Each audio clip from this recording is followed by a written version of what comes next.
दोस्तों, एक इंसान की ज़्यादा से ज़्यादा कितनी उम्र हो सकती है?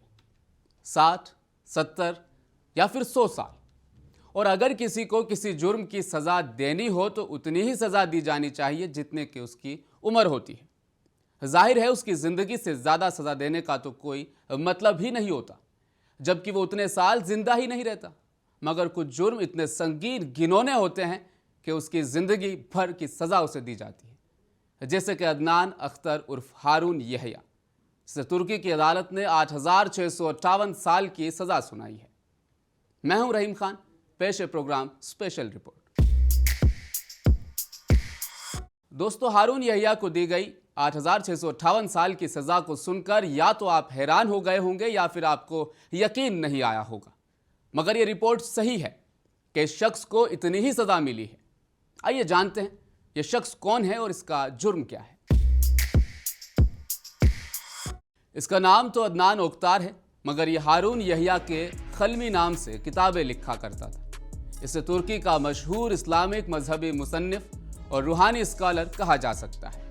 इसने अंग्रेजी में इस्लामी तालीमात पर दर्जनों किताबें लिखी हैं और इसकी लिखी हुई किताबें दुनिया की दूसरी ज़बानों के अलावा उर्दू में भी मिल जाती हैं। इसने हमेशा यहूदी लॉबी के खिलाफ लिखा, यहूदियों की तंजीम फ्री मैसन के खिलाफ हमेशा आवाज़ उठाई। पहली मरतबा ये 1982 में सामने आया था। पहले तो इनसे एक इस्लामी तंजीम की बुनियाद डाली, इस्लामी तालीमात पर किताबें लिखने लगा और अपने आप को इस्लाम का सबसे बड़ा मुबल्लिग और निजात दहिंदा बनकर खुद को पेश किया। इसका मकसद लेकिन कुछ और ही था। अदनान ओक्तार यानी हारून यहया अचानक अपने असर और रसूख को बढ़ाने लगा।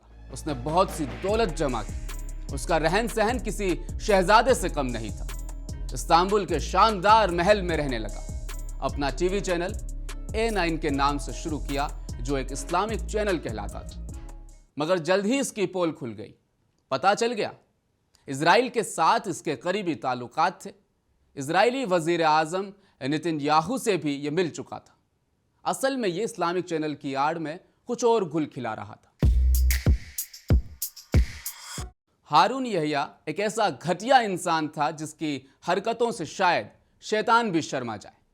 उसका A9 चैनल कहने को तो मजहबी था, मगर वो एक प्रोग्राम करता था जिसमें चंचल हसीनाएं तंग लिबास पहनकर रक्स करती हुई उनके झुरमुट में लड़कियों के सवालों के वो जवाब देता था और मजहब का मजाक उड़ाता था। इफ्तार पार्टी जिसमें नंगी लड़कियां नजर आती थी। इसके पास एक गैंग है जिसका काम खूबसूरत लड़कियां तलाश करना होता। उन लड़कियों का ब्रेन वॉश किया जाता है, उनकी अश्लील वीडियो बनाई जाती है ताकि ब्लैकमेल किया जा सके। हारून यहया ने अदालत में कबूल किया कि उसकी 1000 से ज्यादा गर्लफ्रेंड्स हैं। दोस्तों, अब आइए कुछ खास बात करते हैं इस मसले पर। हारून यहया के बारे में इतना कुछ सामने आने और वीडियोस देखने के बावजूद तुर्की में आज भी उसके इतने फॉलोवर्स हैं और वो ये मानने को तैयार ही नहीं कि उसने ऐसा कोई जुर्म किया है जिसकी इतनी बड़ी सज़ा दी जाए।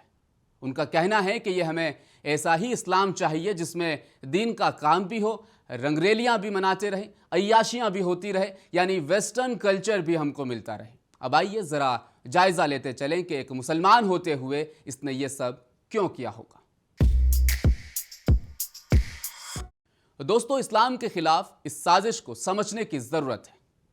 पहले तो अदनान ओक्तार को एक इस्लामिक स्कॉलर और राइटर के रूप में पेश किया गया। उसने हारून यहया के नाम से कुरान पर बड़ी बड़ी किताबें लिखी और दावा किया कि यह उसकी रिसर्च का नतीजा है। मगर बाद में पता चला कोई और उसको यह सब लिख कर देता रहा था। फिर वो यहूदियों और फ्री मैसन्स के खिलाफ लिखकर यह साबित किया कि वो इजराइल की पॉलिसी के खिलाफ है, इस्लाम का मुजाहिद और इजराइल का दुश्मन है। वेस्टर्न कंट्रीज़ में इसके खिलाफ मुजाहिरे भी कराए गए, यानी बहुत ही होशियारी और चालाकी से इसको इस्लामिक स्कॉलर बनाकर प्लांट किया गया। और जब तुर्की की नई नस्ल ने इसको सराखों पर बिठा लिया तो इस मरदूद ने कछुए की तरह अपने पांव पसारने शुरू किए। तुर्की के तैयब एर्दोगान ने इसके खिलाफ बहुत मजबूत जाल बुनने के बाद ही इसे गिरफ्तार किया 2016 में जब तैयब उर्दुगान के खिलाफ फौजी बगावत हुई थी, सबूत मिले हैं कि इसी ने मदद की थी। CIA और इजराइल की मोसाद से इसके लिंक्स के भी सबूत मिले हैं। यह भी पता चला है कि इसके चैनल को बाहर से फंडिंग की जा रही थी।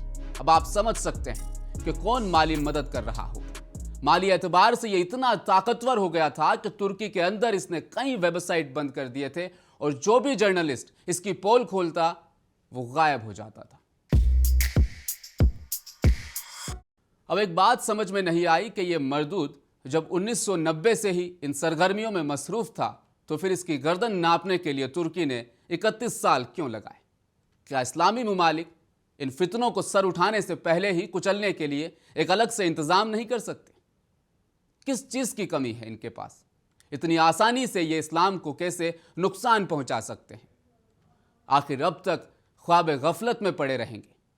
इसको फांसी भी दी जा सकती थी, मगर 8658 साल की सजा साबित करती है कि शदीद नफरत के काबिल है। खुदा हाफिज।